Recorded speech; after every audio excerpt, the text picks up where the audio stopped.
Hey peeps, Ross here. Today I want to share with you why my interest in Poppy is so great. Last week I posted a video on the 8 principles of Poppy, and the reason I find it so interesting is my identity was stolen a few years ago. What happened was one morning I woke up to an SMS on my phone stating that I'd had multiple expenses buying furniture, cell phones, tablets, contracts, all sorts. Quite a harrowing thing to wake up to. My identity theft may not have happened if there were protections in place along the way for my personal information. When this happens to you, it's a terribly sinking feeling because you don't know what to actually do. So I figured what I would do in this video is put together all the steps that I took to sort out my identity theft so you don't have to go through the 8-month learning process that I went through. The first thing you need to do is get to a bank immediately. A lot of the banks will have a window period where you can reverse any transactions that have come off your account. I think this is 24 hours. It might be different for different banks. I went to a branch of my bank in a large shopping center. That way I could also visit all the stores that the accounts were taken out at. Your next step after the bank is to get to the retail stores and block all the accounts that were taken out. I had various cell phones taken out which I needed to blacklist, as well as certain furniture accounts and so on, which I got to close straight away. You need to ask when you're at the stores to get a contact person in the risk or fraud department. That'll set you along the way quite easily as you get further in the process. You'll need to get feedback from people, and that feedback's going to come from the risk department. Once you're in contact with the risk department, get a copy of all the documents that the person used to open an account in your name. This will allow you to lay a charge more easily at the police station or to start an investigation of your own. The second thing you must get from the risk department is a letter of attempt or a confirmation of the fraud and the investigation conclusion. This will show that the fraud has taken place or that someone has attempted to defraud you.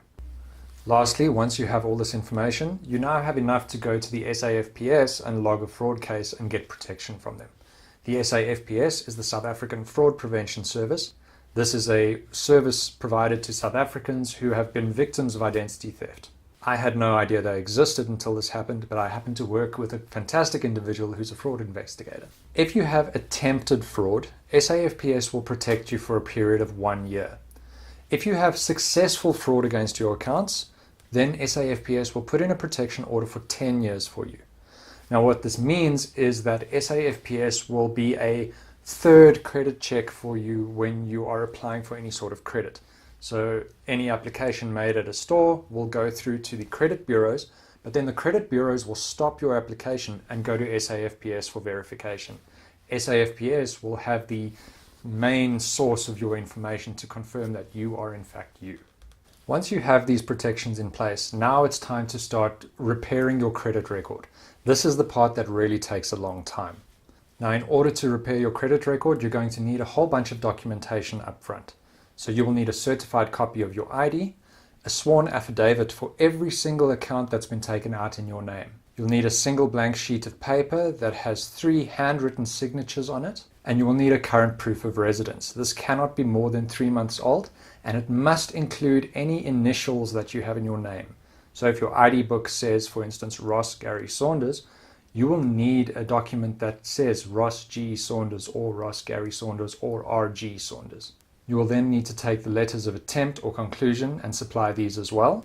And lastly, if in the same exercise you want to clean up old accounts, go get letters of closure from the different providers that you've had accounts with previously.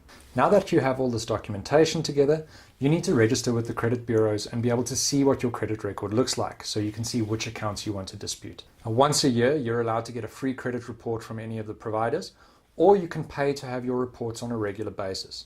Since my fraud event, I've been paying to have notifications every time something changes on my credit record. This is a service that most of the providers provide, and it is very quick and easy to sign up for, and it's really cost effective.